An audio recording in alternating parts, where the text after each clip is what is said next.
አንድ ቢሊየነር በአንዲት አሮጌ ቢጫ መኪና ውስጥ ተደብቆ ሚስቱን ለመሰለል ወሰነ። ምክንያቱም አርተር ቤልሞንት በሚያንጸባርቁ ሰንጠረዦችና በቢሊዮን ብር ውሎች ተጠምዶ ሳለ ሚስቱ ቫኔሳ ግን በየሳምንቱ ማክሰኞ በድብቅ የምትሄድበት ሌላ ዓለም ነበራት። አርተር ይህንን ሚስጥር ለማወቅ የጀመረው ጉዞ ትርፍን እንጂ ዋጋን የማያይ ሰው እውር ነው የሚለውን የአባቱን መራር ትምህርት ዳግም እንዲያስታውስ ያደርገው ይሆን? በዚያች አሮጌ መኪና ውስጥ ሆኖ የሚስቱን ሚስጥር ሲከታተል ያገኘው እውነትስ የተበላሸው ትዳሩን ይታደገዋል ወይስ እንዲያበቃ ያደርገዋል? ሀብታም ኖት ግን ደስተኛ ኖት ለሚለው የአንዲት ሕፃን ልጅ ጥያቄስ መልሱ ምን ይሆን? ይህ ታሪክ የቤተሰብ ሚስጥርን ብቻ ሳይሆን አንድ ሰው ራሱን ለማግኘት የሚያደርገውን አድካሚ ጉዞ ይተርካል። እስከ መጨረሻው ተከታተሉት። ሰላም ውድ ቤተሰቦቻችን እንደምን አላችሁ? ታሪኩን ከመጀመራችን በፊት እስኪ ከየት ሆናችሁ እየተከታተላችሁ እንደሆነ ኮሜንት ላይ ጻፉልን። የሁላችሁንም መስማት እንፈልጋለን። ያላችሁበትን ሀገር አሊያም የከተማችሁን ስም ጻፉልን። እንዲሁም ደግሞ እናንተ ይህንን ታሪክ እየሰማችሁ ባለበት ሰዓት በእናንተ ሀገር ሰዓት አቆጣጠር ስንት ሰዓት እንደሆነም ጻፉልን። ውድ ቤተሰቦቻችን ሁልጊዜም ለምትሰጡን ሀሳብ አስተያየት ከልብ እናመሰግናለን። አንዲት የደግነት ተግባር የሰውን ሕይወት ትለውጣለች ብላችሁ የምታምኑ ከሆነ ላይክ አድርጋችሁ ጀምሩት። ምክንያቱም የእናንተ አንድ ላይክ ለቻናላችን እድገት ትልቅ ዋጋ አለው። እንደዚህ አይነት ድንቅ ታሪኮችን መስማት የምትወዱ ከሆነ ሰብስክራይብ በማድረግ ቤተሰባችንን ተቀላቀሉ። በየቀኑ የምንለቃቸው አዳዲስ ታሪኮች እንዳያመልጧችሁ ደግሞ የደወል ምልክቱን ተጫኑ። አሁን በቀጥታ ወደ ዛሬው ታሪካችን እንመለስ። እጁ በሹፌሩ መሪ ላይ ደንዝዞ ነበር። ዝናቡ በቢጫው መኪና ላይ በኃይል ይደበድባል። የፊት መስታወቱ በየሰከንዱ ይደበዝዛል። እሱ ማን እንደሆነ ሳታውቅ በወንበሩ ላይ ተቀምጣለች። የ12 ዓመት ትዳር ቢሆንም ቫኔሳ የገዛ ባሏን አላወቀችውም። አርተር ቤልሞንት የ43 ዓመት ሰው ነበር። በሚናስ ጌራይስ የገጠር ክፍል ውስጥ 2 የሎጂስቲክ ኩባንያዎች ነበሩት። በትዳር ውስጥ ደግሞ ከውስጥ እየበላው ያለ ጥርጣሬ ነበረው። ከ3 ሳምንታት በፊት ሊያስረዳው የማይችለውን ነገር አግኝቶ ነበር። ቁልፍ፣ የቤት ቁልፍ ግን አልነበረም። የመኪናም ቁልፍ አልነበረም። እሷ ዘንድ የነበረው በትንሽ በእጅ ጽሑፍ የተጨማደደ የወረቀት መለያ ያለበት ከድሮ ብረት የተሰራ ትንሽ ቁልፍ ነበር። የአይፒኤስ መንገድ 14 ማክሰኞን እንዳትረሺ ይላል። ማክሰኞ። አርተር ትኩረት መስጠት ጀመረ። በየማክሰኞ ቫኔሳ በ8 ሰዓት ትወጣለች። በ12 ሰዓትና በ1 ሰዓት መካከል ትመለሳለች። ሁል ጊዜም ወደ ጂም እንደምትሄድ ትናገራለች። ነገር ግን ለ3 ተከታታይ ሳምንታት ወደ ጂም ደውሎ ነበር። በ3ቱም ሳምንታት ማክሰኞ ወደ ጂም አልሄደችም ነበር። በቀጥታ ሊጠይቃት ይችል ነበር፣ ነገር ግን መልሱን ፈርቶታል። አርተር ሁሉንም ነገር ከባዶ የገነባ ሰው ነበር። የፓቶስ ዶሚናስ የጭነት መኪና አሽከርካሪ ልጅ ሆኖ በ18 ዓመቱ ቢአር 365 መንገድ ላይ በሚገኝ የነዳጅ ማደያ ጎማዎችን በማጠብ ነበር የጀመረው። በ30 ዓመቱ የመጀመሪያው የጭነት መኪናዎች ስብስብ ነበረው። በ38 ዓመቱ ሁለተኛውን ኩባንያ፣ በ40 ዓመቱ ገንዘብ፣ ሰራተኞች፣ ከመንግስት ጋር ደግሞ በዛ ያሉ ውሎች ነበሩት። ነገር ግን እርዳታ መጠየቅን ፈጽሞ አልተማረም ነበር። ስለዚህ በአንድ ሰኞ ምሽት ቫኔሳ ተኝታ እያለች የሚያውቀውን አደረገ። ለብቻው ተንቀሳቀሰ። በመንገድ ላይ ለፍተሻ የሚጠቀምበትን ቢጫ መኪና ወሰደ። ማንም ከእርሱ ጋር የማያይዘውን ምልክት የሌለውን አሮጌ መኪና፣ ያረጀ ባርኔጣ፣ ለአሳ ማጥመጃ የሚጠቀመውን የፀሐይ መነጽር እና የፍላኔል ካሬ ሸሚዝ ለበሰ። በሟች አባቱ በሴዮ ዊልሰን ቤልሞንት የግል አሽከርካሪ በነበሩበት ስም በተመዘገበ አካውንት በሞባይሉ ላይ የታክሲ መተግበሪያን ጫነ። ትርጉም የሌለው እቅድ ነበር። እሱ ራሱ በደንብ ያውቀዋል። ነገር ግን ያለው ብቸኛ እቅድ ደግሞ እሱ ነበር። በሚቀጥለው ማክሰኞ በ7 ሰዓት ከ40 ላይ ከቤቱ 2 ብሎኮች ርቆ ቆሞ ይጠብቅ ነበር። ልቡ ጉሮሮ ላይ ደርሷል። በ7 ሰዓት ከ52 ላይ ስልኩ ጠራ። የጉዞ ጥያቄ ቀረበለት። ቫኔሳ ዲ ባሮኔሳ፣ ደፑስ ኤሌጌሬ መንገድ 210፣ መድረሻ አይፒኤስ መንገድ 14። አርተር ስክሪኑን ለተቃረበ ለ1 ደቂቃ ያህል ትኩር ብሎ ተመለከተው። ወደ ቁልፍ ቦታ ለመሄድ ታክሲ ጠርታ ነበር። ጉዞውን ሲቀበል እጆቹ ተንቀጠቀጡ። እሷ የመኪናውን በር ስትከፍት ፊቱን በትንሹ ወደ ጎን አዞረ። ባርኔጣው እስከ ቅንድቡ ድረስ ወርዷል። መነጽሩ የፊቱን ግማሽ ሸፍኖታል። ሆን ብሎ ሳይላጩ የቀረው የ3 ቀን ጺሙ አድጓል። ቫኔሳ ሹፌሩን ሳታይ ወደ ውስጥ ገባች። እሷ ሁልጊዜም እንደዚህ ታደርጋለች።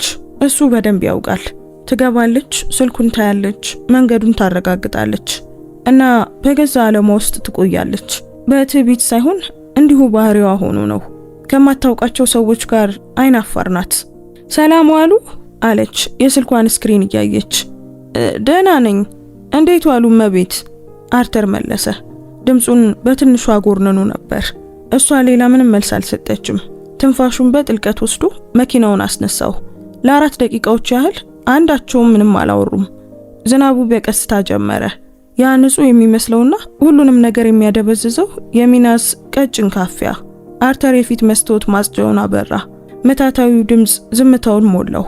ከዚያም የቫኒሳ ስልክ ጠራ። ሄሎ መለሰች። አዎ እየመጣው ነው፣ መኪና ውስጥ ነኝ። አይ አልዘገየሁም፣ ዶና ፒያዳዴ የጠየቀችውን ሁሉ ገዝቻለሁ። አዎ እዚህ ቦርሳ ውስጥ ነው፣ መድኃኒቱንም ጭምር። ጠዋት ከፋርማሲ ጋር ተነጋግሬያለሁ። አዎ ለይተውታል። ተውት፣ ችግር የለውም፣ ስመጣ ፈቷለሁ። ስልኩን ዘጋችሁ። አርተር በኋለኛው መስታወት በኩል ተመለከተ። በረጠበው መስኮት በኩል ወደ ውጭ እያየች ነበር። አገጯ በትንሹ ከፍ ብሏል።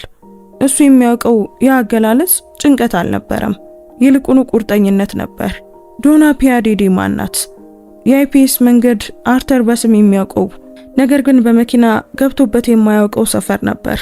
ቪላ ፓሬሲዳ፣ ዝቅተኛ ቤቶች፣ ያልተስተካከሉ የእግረኛ መንገዶችና እጽዋት በላያቸው ላይ የሚወጡባቸው ግንቦች ያሉበት አሮጌ ሰፈር። መንደር አልነበረም፣ ወይም አመፀኛ ዳርቻ አልነበረም። በማንኛውም የሚናስ የገጠር ከተማ ውስጥ የሚገኝ ሰፈር አይነት ነው። ትናንሽ ቤቶች ግን በጥንቃቄ የተያዙ፣ የረጠበ መሬትና የእንጨት ምድጃ ሽታ ያላቸው። ወደ አይፒኤስ መንገድ ሲታጠፍ ቫኒሳ ሰውነቷን ቀና አደረገች። እዚህ ጥግ ላይ ማቆም ትችላለህ አለች። አርተር አቆመ። ቦርሷን ወሰደች፣ በሩን ከፈተች። ከመውጣቷን በፊት በመስታወቱ በኩል በፍጥነት ተመለከተችው። አመሰግናለሁ አለችና ወጣች። አርተር አልሄደም። ወዲያውኑ መተግበሪያውን አጠፋ። መኪናውን መንገድ ዳር አቁሞ በጎን መስኮት በኩል እያየ ቀረ። ቫኒሳ በቁጥር 14 ፊት ለፊት ቆማ ነበር። ከጡብ የተሰራ በሰማያዊ ቀለም የተቀባ የእንጨት መስኮት ያላት ትንሽ ቤት። እጆቿን አጨበጨበች። በቪላ ፓሬሲዳ ማንም ደውል አይጠቀምም። አንዲት አሮጊት ሴት በመስኮቱ በኩል ታዩ። በጣም ትንሽ፣ ነጭ ጸጉር ያላቸው፣ ወፍራም መነጽር ያደረጉ። አርተር ሊሰማቸው የማይችላቸውን ቃላት ተለዋወጡ። ከዚያም አሮጊቷ ተሰወሩ። ከሰኮንዶች በኋላ በሩ ተከፈተ። በአሮጊቷ ሳይሆን 2 ጉንጉን ጸጉር ያላትና ቢጫ ልብስ በለበሰች የ8 ዓመት ሴት ልጅ። ልጅቷ በቫኒሳ አንገት ላይ ተጠመጠመች። ቫኒሳም ሳቀች። አርተር ሚስቱ እንዲህ ስትስቅ ካያት ወራት ሆኖታል። ነፃ፣ ቀላልና እውነተኛ ነበር። ወደ ውስጥ ገቡ። በሩ ተዘጋ። አርተር ለረጅም ጊዜ የተዘጋውን በር እያየ ቆየ። ዝናቡ ጨመረ። እሱ ወደዚያ የሄደው የባሰውን ጠብቆ ነበር። ምናልባትም ከሌላው እንዳገኛታለሁ ብሎ ጠብቆ ነበር። ቀላል ግን ደግሞ ጨካኙነት፣ የሚያም ግን ቢያንስ ትርጉም የሚሰጥ የክህደት አይነት። ያገኘው ነገር ግን ነጭ ጸጉር ያላትን አሮጊትና ቢጫ ልብስ የለበሰች ትንሽ ልጅን ብቻ ነበር። እና ይህ እሱ ገና ባልተረዳው ምክንያት ፍጹም በተለየ መንገድ ያማው ነበር። ቆይ ለምን ይሄንን ደበቀችው? በዛ ቤት ውስጥ እሱ ሊያውቀው የማይገባ ምን ነገር አለ? በዳሽቦርዱ ላይ ያለውን ሰዓት ተመለከተ። 8 ሰዓት ከ22 እስከ 12 ሰዓት እንደምትቆይ ተናግራ ነበር። ከፊቱ ወደ 4 ሰዓታት የሚጠጋ ጊዜ ነበረው። የ2 ኩባንያዎች ባለቤት፣ በህይወቱ እርዳታ ጠይቆ የማያውቀው አርተር ቤልሞንት ትንፋሹን በጥልቀት ወስዶ ለመጠበቅ ወሰነ። ነገር ግን በሚቀጥሉት ሰዓታት ውስጥ የሚያገኘው ነገር ለ12 ዓመታት አብሯት ስለተኛት ሴት አውቃለሁ ብሎ የሚያስበውን ነገር ሁሉ ያፈራርሷል። በዚያ ቀን መጨረሻ ላይ የሚጠይቃት ጥያቄ ለምን አታለልሽኝ የሚል አይሆንም። በጣም የሚከብድ ሌላ ጥያቄ እንጂ። አርተር ዝም ብሎ የሚቀመጥ ሰው አልነበረም። በ20 ዓመታት መንገድ ላይ ምንም ሳያደርጉ መጠበቅ ውስጡን እንደሚበላ ተምሮ ነበር። ስለዚህ የሚችለውን ብቸኛ እንቅስቃሴ አደረገ። ከመኪናው ወጣ። ባርኔጣውን ጠለቅ አድርጎ ደፋ። የካሬ ሸሚዙን ኮላር ከካፌው ለመከላከል ቀና አደረገውና ምንም እንደማይቸኩል ሰው በአይፒኤስ መንገድ ባልተስተካከለ የእግረኛ መንገድ ላይ በቀስታ መጓዝ ጀመረ። መንገዱ ጸጥ ያለ ነበር። 2 ልጆች በረንዳ ላይ ይጫወታሉ። አንድ ያረጀ ውሻ ከማንጎ ዛፍ ስር ተኝቷል። የእግረኛ መንገዱን የምትጠርገው አንዲት ሴት በዚያ በሚናስ የማወቅ ጉጉት በጥላቻ ሳይሆን በትኩረት ልታየው ቆመች። አርተር በራሱ ሰላምታ ሰጣት፣ እሷም መለሰችለት። በቁጥር 14 ቤት በኩል ሳይቆም አለፈ፣ ግን ተመለከተ። በከፊል የተከፈተው ሰማያዊ የእንጨት መስኮት ሽታ ያወጣል። ሽታው ባቂላ ከቋንጣ ጋር ነበር እና የሆነ ድምጽ ይሰማል። በእርግጥ ቃላቶቹን መለየት አይቻልም፣ ነገር ግን ድምጹ ደስ የሚል ከልጆች ሳቅና ከዝቅተኛ ቴሌቪዥን ድምጽ ጋር የተቀላቀለ ነበር። ከቫኔሳ በተጨማሪ ከሁለት ወይም ከሶስት ሰዎች በላይ ድምጽ ነበር። አርተር እስከ መንገዱ መጨረሻ ሄዶ ተመለሰ። ከቁጥር 14 በ30 ሜትር ርቀት ላይ የሚገኝ ጥግ ቤት ግንብ ላይ ተደግፎ እያሰበ ቆመ። ባቂላ ከቋንጣ ጋር በማክሰኞ ከሰዓት እና ቢጫ ልብስ የለበሰች ልጅ፣ ጠዋት የተገዛ መድኃኒት፣ ዶና ፒያዳዴ። ቁርጥራጮቹ ክህደትን አይፈጥሩም፣ ይልቁኑ ሌላ ነገር ነበር፣ ገና ስም ሊሰጠው ያልቻለው ነገር።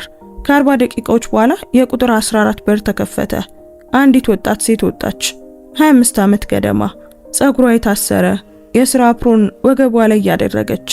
አንድ ትንሽ ልጅ አቅፋ ነበር፣ በትከሻዋ ላይ ተኝቷል። የ2 ዓመት ገደማ ወንድ ልጅ። በትርፍ እጇ አንዲት ፌስታል ይዛ ነበር። ድምጽ እንዳይሰማ በሩን በጥንቃቄ ዘጋችው። የመግቢያውን 2 ደረጃዎች ወርዳ ወደ መንገዱ ሄደች። አርተር ተመለከተ። እሷ እዚያ ነዋሪ አትመስልም ነበር። አንድ ግዴታ ለመወጣት መጣ ከጨረሰች በኋላ የምትመለስ ትመስላለች። ሌላ ሰው። ስንት ሰዎች ናቸው ያንን ቁልፍ የሚጠቀሙት? በ10 ሰዓት ከሩብ ላይ በሩ እንደገና ተከፈተ። በዚህ ጊዜ ቫኔሳ ነበረች። ሰማያዊ ፕላስቲክ በእጇ ይዛ ነበር። ደረጃዎቹን ወረደች። ወደ ቤቱ ጎን ታጥፋ በጎን መተላለፊያ በኩል ተሰወረች። አርተር ጠበቀ። ከ2 ደቂቃዎች በኋላ ባዶ ፌስታል ይዛ ተመለሰች። እጆቿ ቀልተዋል፣ ልክ ልብስ በእጅ ሲታጠብ እንደሚሆኑት ሁሉ። በደረቱ ላይ አንድ ነገር ሲጨመቅ ተሰማው።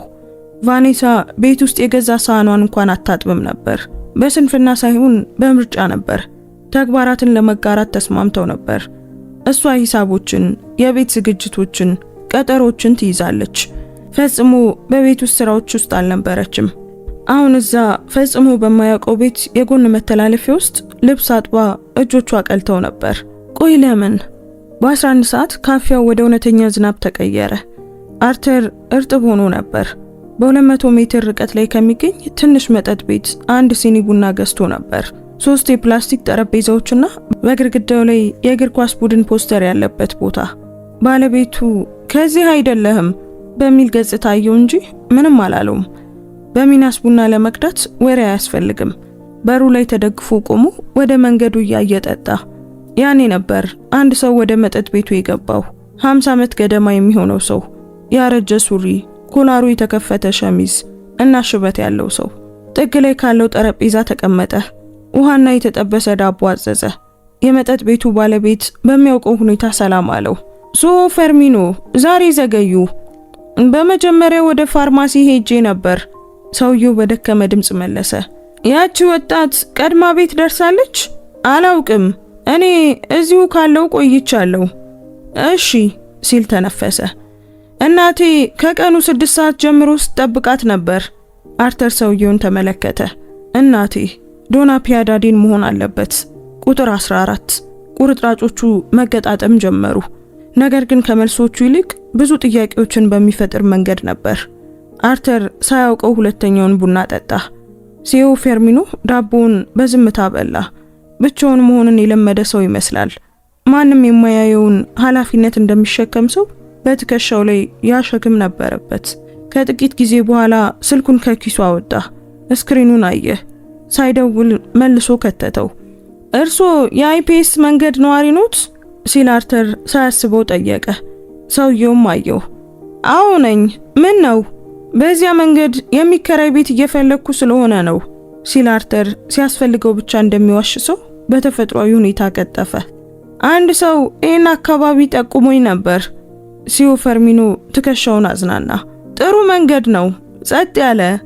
ትንሽ ዝም አለ። ግን እኔ ስለ ኪራይ አላውቅም። ከተወለድኩ ጀምሮ እዚያ ነኝ። ቤቶቹ ሁሉ የቤተሰብ ናቸው።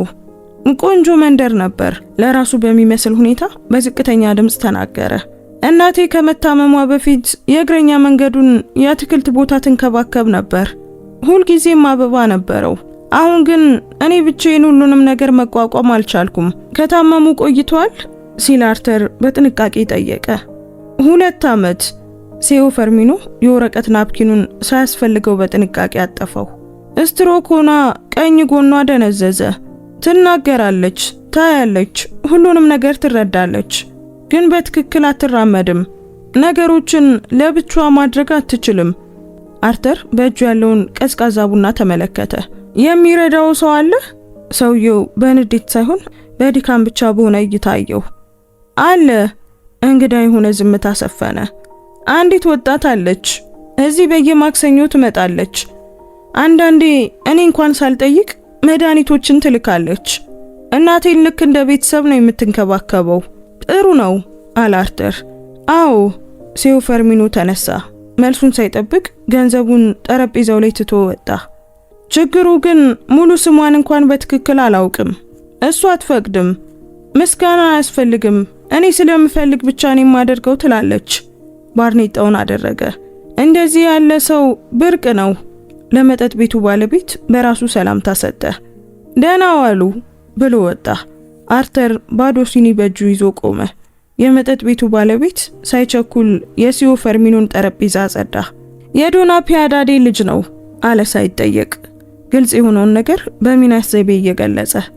ጥሩ ሰው ነው። እዚያ ቬኑ ላይ በሚገኝ ጋራዥ ውስጥ ይሰራል። እሱና እናቱ ብቻ ናቸው በዚያ ቤት ውስጥ ለ2 ዓመታት የቆዩት። በሽታው ሲመጣ ሚስቱ ጥላው ሄደች። አርተር አልመለሰም፣ እያሰላሰለ ነበር። በሽታው ሲመጣ ሚስቱ ጥላው ሄደች እና ቫኔሳ ደግሞ ስሟን እንኳን ሳትናገር ምስጋና ሳትጠይቅ በየማክሰኞ እዚያ ትመጣለች። ሰዓቱን አየ። 11:48 ከመጠጥ ቤቱ ወጣ። ወደ ቢጫው መኪና ተመለሰ። እናም ተቀመጠ። ሂተሩ እንዲሰራ ሞተሩን አስነሳው። ዝናብ በጣሪያው ላይ ይንጠባጠባል እና የቁጥር 14 ሰማያዊ ቁልፍ የለቀቀውን በር እያየ ቆየ። 12:03 ላይ በሩ ተከፈተ። ቫኔሳ ወጣች። የሷ ያልሆነ በጣም ትልቅ የወንድ ጃኬት ለብሳ ነበር። ምናልባትም በዝናቡ ምክንያት ይሆናል።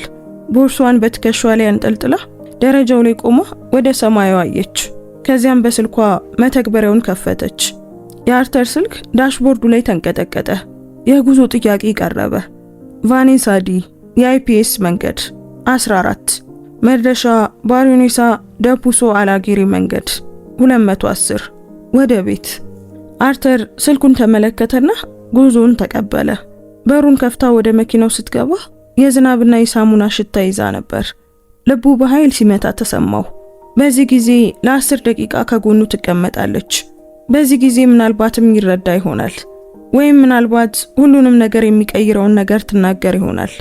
በዚህ የመልስ ጉዞ ላይ ቫኔሳ አፏን እንደምትከፍት ገና አላወቀም ነበር እና በዝናብ ስር በአሮጌ መኪና ውስጥ ለማታውቀው ሹፌር የምትናገረው ነገር ለዓመታት ሁሉ ከተናገረችው የበለጠው እውነተኛ ነገር ይሆናል። እውነት በመጨረሻም ሲመጣ ፈቃድ አይጠይቅም እና አርተር ቤልሞንት ፈጽሞ ያልጠበቀውን ኑዛዜ ሊሰማ ነበር። ቫኔሳ የዝናብና የሌላ ነገር ሽታ ይዛ ወደ መኪናው ገብታለች። ያ የተለየ የሌላ ሰው ቤት ሽታ፣ የምግብ፣ የሳሙናና የጊዜ ሽታ። በትንሽና በሞቀ ቦታ ውስጥ ለሰዓታት ስትቆይ ልብስ ላይ የሚጣበቅ የሽታ አይነት ነበር። አርተር አወቀው። የእውነተኛ ስራ ሽታ። ቦርሷን ጭኗ ላይ ጣለች። የረጠበውን ጸጉሯን አራገፈች። አሁን አይምሮዋ ሌላ ቦታ እንዳለ ሰው በመስኮት በኩል ተመለከተች። አርተር ምንም ሳይናገር መኪናውን አስነሳ። መጥረጊያው የፊት መስታወቱ ላይ ከወዲያ ወዲህ ይላል። ዝናቡ ሙሉ በሙሉ ሸፍኖት ነበር። ከነዚያ በሚናስ መጨረሻ ከሰዓት ከሚዘንቡ በ15 ደቂቃ ውስጥ መንገዱን ወደ ወንዝ ከሚቀይሩት አይነት ዝናቦች አንዱ ነበር። 2 ብሎኮችን በዝምታ ተጓዙ። ከዚያም የቫኔሳ ስልክ ጠራ። ስክሪኑን አየች፣ ግን አልመለሰችም። ዝም ብላ እይቷን ወደ መስኮቱ መለሰች። እንደገና ጠራ። በዚህም ጊዜ ሳትመልስ ዘጋችው። ቁጥሩን ለማየት ስክሪኑን ማየት አላስፈለገውም፣ ምክንያቱም የሱ ቁጥር ነበር። ጨጓራው ተላጠ። በግል ስልኩ ቀስ ብሎ ደውሎላት ነበር። በኪስ ውስጥ ከነበረው ከመተግበሪያው ስልክ በተለየው ስልኩ። በደመ ነፍስ የተደረገ ሞኝነት። እሱ ራሱ ባዘጋጀው ኦፕሬሽን መካከል መሆኑን ረሳው። ቫኔሳ አልመለሰችም። ይህ ግን ማንኛውም ነገር ሊሆን ይችላል። መኪና ውስጥ ስለነበረችና በሹፌሩ ፊት ማውራት ስላልፈለገች ሊሆን ይችላል። ወይም ደግሞ ደክሟት ሊሆን ይችላል። ወይም ደግሞ ለማውራት ፍላጎት ሳይኖራት ቀርቶም ሊሆን ይችላል። ግን ደግሞ ሌላም ነገር ሊሆን ይችላል። አርተር ሁለቱንም እጆቹን መሪው ላይ ያጠነከረ። ተረጋጋ። በሶስተኛው ኩርባ ላይ ቫኔሳ በጥልቀት ተነፈሰች። ከነዚያ ድካም ሳይሆኑ ሸክም ከሆኑት ትንፋሾች አንዱ። ልዩነቱ ረቂቅ ነው፣ ግን አለ። አርተር ምንም እንኳን በቃላት ባይገልጸውም በ12 ዓመት ትዳር ውስጥ ልዩነቱን ተምሯል። ዛሬ በእውነት ተዘግቷል አለች በድንገት። ከሱ ጋር እያወራች መሆኑን ለመረዳት 1 ሰከንድ ፈጀበት። አዎ ሲል መለሰ አርተር፣ ድምጹን ከተፈጥሯዊው ለየት አድርጎ ጎርነን ባለና ረገብ ባለ ሁኔታ። በፑሶ ኤሌጌሬ የማክሰኞ ዝናብ እንዲህ ነው፣ ሳይታሰብ ይመጣል። አጭር ሳቅ ሳቀች፣ በደስታ ሳይሆን በመረዳት። እውነት ነው። እርሶ የዚህ አካባቢ ሰው ነዎት እንዴ? አዎ ነኝ። እዚህ ተወለድኩኝ። በእርግጥ ሄጄ ነበር ግን ተመለስኩ። የታሰበበት ዝምታ አደረገ። ከተማዋ መልሳ ትስባለች። አዎ ትስባለች ስትል በዝቅተኛ ድምጽ ተስማማች። ልክ ያ አረፍተ ነገር ከጠበቀችው በላይ እንደከበዳት ሁሉ። ለ2 ብሎኮች ያህል ዝናቡ አልበረደም ነበር። በአንዱ መንገድ ላይ የፍሳሽ ማስወገጃ ሞልቶ ነበር። አርተር በትይዩ መንገድ በኩል ዞረ። ምናልባትም በጉዞ ላይ 3 ደቂቃ ያህል ጨመረበት። ቢሆንም ግን ለማንኛውም ሹፌር ትክክለኛው ውሳኔ ነበር። ነገር ግን በውስጡ የበለጠ ጊዜ እንደሚያስፈልገው ያውቅ ነበር። ትንሽ ይቆያል ሲል አሳወቃት። በሮዶንዲያ የፍሳሽ ማስወገጃው ተዘግቷል። እሺ ችግር የለውም አለች። ዛሬ ለመድረስ አልቸኩልም። አርተር አልመለሰም። ነገር ግን አረፍተ ነገሩ በመኪና ውስጥ አየሩ ላይ ቀረ። ለመድረስ አልቸኩልም። ቤት ውስጥ ባሏ ነበር። ቤት ውስጥ የገነባችው ህይወት ነበር። በሀብታም ሰፈር የሚገኘው አፓርታማ፣ የታቀዱ የቤት እቃዎች፣ ጋራዥ ውስጥ ያለው የሷ የውጭ መኪና፣ ማንኛውም ሰው ህልም ነው የሚለው ነገር ሁሉ ነበር። እሷ ግን ለመድረስ አልቸኮለችም። ለ2 ደቂቃ ያህል ዝምታ ሰፈነ። ከዚያም ምንም ሳይንቀሳቀስ ቫኔሳ በቀስታ ማውራት ጀመረች። ልክ በቀላሉ የሚሰብር ነገርን እንደምትፈታ ሁሉ። ቪላ አፓሬሲዳን ያውቃሉ? በስም አውቀዋለሁ አርተር መለሰ። ዛሬ እዚያ ነበርኩ። እሷ በጭኗ ላይ ያሉትን የገዛ እጆቿን አየች። በየሳምንቱ ይሄዳለሁ። እዚህ አካባቢ ነው እንዴ የምትሰሪው? አመነታች። አይ አይደለም፣ ግን እዚያ አንዲት አሮጊት አሉ። ዶና ፒያዳዴ ይባላሉ። የ81 ዓመት ሴት ናቸው። አብዛኛውን ጊዜ ብቻቸውን ናቸው። ልጃቸው ቀኑን ሙሉ ይሰራል። ከ2 ዓመት በፊት ስትሮክ አጋጥሟቸው ነበር እና ብዙ ነገር ለብቻቸው ማድረግ አይችሉም። አርተር በኋለኛው መስታወት በኩል ተመለከተ።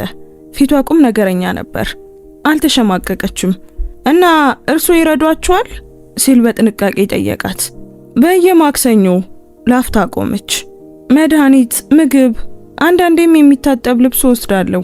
ጥቂት ሰዓታትን ከሳቸው ጋር አሳልፋለሁ። እናወራለን፣ ቴሌቪዥን እናያለን። የድሮ ፊልሞችን በጣም ይወዳሉ። ላለፉት 3 ወራት እያየነው ያለ የ90ዎቹ ፊልም ዲቪዲ አለ። ሲታወሳት በቀስታ ሳቀች። ዛሬ አንዱን ክፍል እንለፍ ብለው ሲከራከሩኝ ነበር። እኔ ግን አልፈቀድኩም። አርተር ጉሮሮ ሲዘጋ ተሰማው። ወዲያውኑ በመነካካት ሳይሆን በሌላ ይበልጥ ውስብስብ በሆነ ነገር፣ ካልተገባ ጥርጣሬ ነፃ የመሆን እፎይታ፣ ከአፍረት ጋር የተቀላቀለ ያ ለማይገባው ሰው ባለመታመን የሚመጣ ልዩ ስቃይ። እንደዚህ ያለ ሰው መኖሩ ደስ ይላል አለ አርተር ድምጹን የቻለውን ያህል ተቆጣጥሮ። አዎ ላፍታ ቆመች። ግን ለማንም አልናገርም። ለምን? በቀስታ ጠየቀ። ቫኔሳ ለጥቂት ሰኮንዶች በመስኮት በኩል እያየች ቆየች።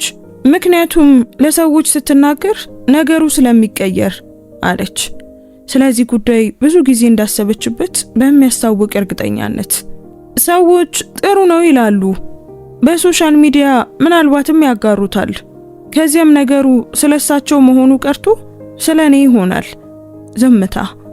እኔ ይሄንን የማደርገው ለራሴ አይደለም። መኪናው ወደ ጆዋፔሶዋ መንገድ ታጠፈ። ለመድረስ ምናልባትም 4 ደቂቃዎች ብቻ ቀርቷል። አርተር ግን ሌላ 4 ሰዓታት ያስፈልጉት ነበር። ግን ማንም የሚያውቅ ሰው የለም ማለት ነው? ጠየቀ። ምናልባት ቤተሰብ ወይ ባል ቫኔሳ ለመመለስ ዘገየች። ባሌ አያውቅም አለች በመጨረሻም። አረፍተ ነገሩ በመኪናው ውስጥ ልክ ድንጋይ ውሃ ውስጥ እንደሚወድቀው ወደቀ። እንዴት እንደምነግረው በትክክል አላውቅም በማለት ቀጠለች። እሱ ጥሩ ሰው ነው፣ ነገር ግን ያደገው ሁሉም ነገር ትርፍና ውጤት ሊኖረው ይገባል በሚባልበት ዓለም ውስጥ ነው። አንድ ነገር ካደረክ በኢኮኖሚ ወይም በማህበራዊ ሁኔታ ትርጉም ሊኖረው ይገባል። ቆመች። እኔ የማደርገው ግን ከነዚህ ምድቦች ውስጥ በምንም አይመደብም እና እሱ ይህንን በተሳሳተ መንገድ ቢረዳውስ? አርተር ጠየቀ። በሐዘን ፈገግ አለች። እንዳይረዳው ፈራለሁ። ረጅም ዝምታ። እና ደግሞ ቢረዳኝም እንኳን እንደ ጊዜ ማባከን ቢቆጥረውም ብዬ ፈራለሁ። አርተር ወደፊት ያለውን መንገድ ተመለከተ። ዝናብ ውሃውን ቀንሷል። ከተማዋ መብራቶች መብራት ሲጀምሩ በረጠበው መሬት ላይ ታንጸባርቅ ነበር። ፑሶ ኤሌግሬ በዚያ ከሰዓትና ከምሽት መካከል ባለው ቅስፈት ብርሃኑ ሲቀየርና ሁሉም ነገር ትንሽ ለየት ብሎ ሲታይ ቆንጆ ነበረች። ስለ አባቱ ስለ ሴው ዊልሰን ቤልሞንት ታሰበ። የተበላሸ መኪና ያለበትን አሽከርካሪ ለመርዳት መኪናውን መንገድ ዳር የሚያቆመው፣ መድረሻ ሳይጠይቅ የተቸገረ ሰውን የሚጭነው፣ ለዚህ ሽልማት አግኝቶ የማያውቀው፣ ምስጋና በፍጹም ፈልጎ የማያውቅ፣ ታሪኮቹንም ድምጹን አውጥቶ ተናግሮ የማያውቅ ያ የፓቶስ ደሚናስ የጭነት መኪና አሽከርካሪ። አርተር ያ የዋህነት መስሎት ነበር ያደገው። ያ ነገር ስብዕና መሆኑን ለመረዳት 30 ዓመታት ፈጅቶበታል። አሁን ደግሞ ያንኑ የምታደርግ ሴት አጠገብ ተቀምጧል። የገዛ ሚስቱ ከርታኛለች ብሎ ለሳምንታት ሲከታተላት የነበረው ሀፍረቱ በቀስታ መጣ። ባንዴ ሳይሆን ልክ እንደ ሞገድ ቀስ እያለ ነበር። ልክ እግር እስኪረጥብ ድረስ ሳይታወቅ እንደሚመጣ። ለምን ይሄንን ለኔ ትነግሪኛለሽ? በዝቅተኛ ድምፅ ጠየቀ። ቫኔሳ ለጥቂት ጊዜ ዝም አለች። አላውቅም። በመስኮት በኩል ተመለከተች። አንዳንዴ ለምንወዳቸው ሰዎች መናገር የማንችለውን ለማናውቀው ሰው እንናገራለን። ምክንያቱም ያ የማናውቀው ሰው ነገ አይፈርድብንም። አርተር አልመለሰላትም። ምክንያቱም ለዚህ መልስ አልነበረውም። ትክክል ናት። በደረት ውስጥ የነዚያ ቃላት ክብደት ብቻ ነበር። አንዳንዴ ለምንወዳቸው ሰዎች መናገር የማንችለውን ለማናውቀው ሰው እንናገራለን። ጂፒኤሱ አሳወቀ። ከ200 ሜትር በኋላ መዳረሻዋ በቀኝ በኩል ይሆናል። ቫኔሳ ቦርሷን ወሰደች። ስልኳን አረጋገጠች። ለመውጣት እየተዘጋጀች ነበር። ያ ማንኛውም መንገደኛ ጉዞ ሲያበቃ የሚያደርገው አውቶማቲክ እንቅስቃሴ። አርተር ፍጥነቱን ከሚያስፈልገው በላይ ቀነሰ። ሰከንዶችን እየገዛ ነበር። ምክንያቱም መጠየቅ ያለበት አንድ ጥያቄ ነበር። እንደ ባል ሳይሆን እንደ ሹፌር፣ እንደማይኖር ሰው፣ ነገ እንደማይፈርጅባት ሰው። እና እሱ ቢረዳሽስ? መኪናው ሊቆም ሲል አርተር ጠየቀ። እና ብትነግሪውና እሱ በእውነት ቢረዳሽስ? ቫኔሳ እጇን በበሩ መቆለፊያ ላይ አድርጋ ቀረች። ዝምታ። ለረጅም ጊዜ በመፍራት የተሳስቼ ነበር ማለት ነው አለች በቀስታ። በሩ ተከፈተ። ወጣች። ወደ ኋላም አላየችም። አርተር ለ8 ዓመታት በሚኖርበት ህንጻ ፊት ለፊት መኪናውን መንገድ ዳር አቁሞ ወደ ህንጻው መግቢያ የሚዞር በሩን እያየ ቀረ። ሚስቱ ስትገባ አያት። በሩ ሲሽከረከር አየ እና በዚያ ቢጫ መኪና ውስጥ ከቀረው የሳሙና ሽታ ጋር ብቻውን ቀረ። ያገኛል ብሎ የፈራውን ነገር ፍለጋ ለሳምንታት ሚስቱን ሲከታተል ቆይቷል። ነገር ግን ያገኘው ነገር የማያውቃትን ሴት ነበር። እሷ ሌላ ሰው ስለሆነች ሳይሆን እሱ በትክክል ስላላያት ነበር። ችግሩ የቫኔሳ ሚስጥር አልነበረም። ችግሩ አርተር ለዓመታት የገዛ ሚስቱን ልክ እንደ አንድ የቤት ዕቃ አድርጎ ሲያየት መቆየቱ ነበር እና አሁን በመጨረሻም እያያት በነበረበት ወቅት እሱም በምላሹ እንዲታይ የመጠየቅ መብት እንዳለው አላወቀም ነበር። ነገር ግን ታሪኩ የራቀ ነበር። ምክንያቱም አርተር ገና የማያውቀው አንዳቸውም የማያውቁት አንድ ሰው ያንን ቢጫ መኪና በአይፔስ መንገድ ላይ ሲቆም አይቶት ነበር። ያም ሰው ሁሉንም ነገር ሊቀይረው ነበር። አርተር በደረጃው በእግሩ ወጣ። በዚህ ጊዜ ሊፍት አልተጠቀመም።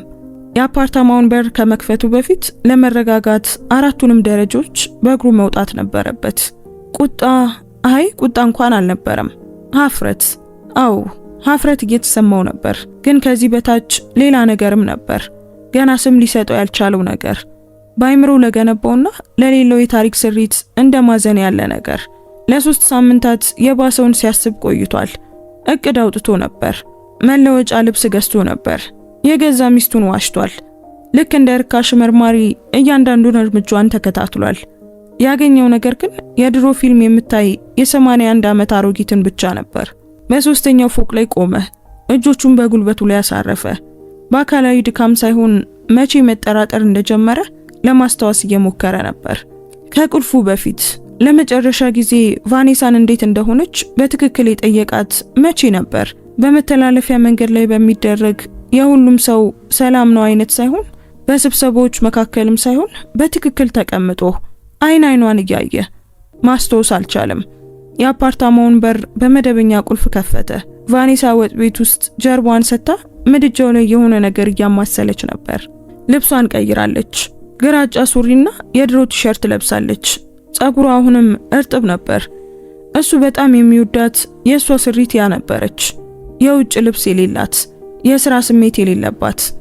መጣ አለች ዞር ሳትል። አሁን መጥቻለሁ። ቁልፎቹን ሰቀለ። ምድጃው ላይ ያለው ምንድነው? ሾርባ ነው። በጣም ብርድ ስለነበር ሾርባ አማረኝ። ለጥቂት ጊዜ ወደ ቤቱ መግቢያ ላይ ቆመ። በጣም ጥሩ ሐሳብ ነው። ተጨማሪ ምንም ሳይናገር ለመታጠብ ሄደ። በሙቅ ውሃው ስር እየታጠበ ሳለ አርተር ለረጅም ጊዜ አይኖቹን ጨፍኖ ቆየ። የመኪናው ውስጥ የቫኔሳ ድምጽ በአይምሮ ውስጥ ያስተጋባ ነበር።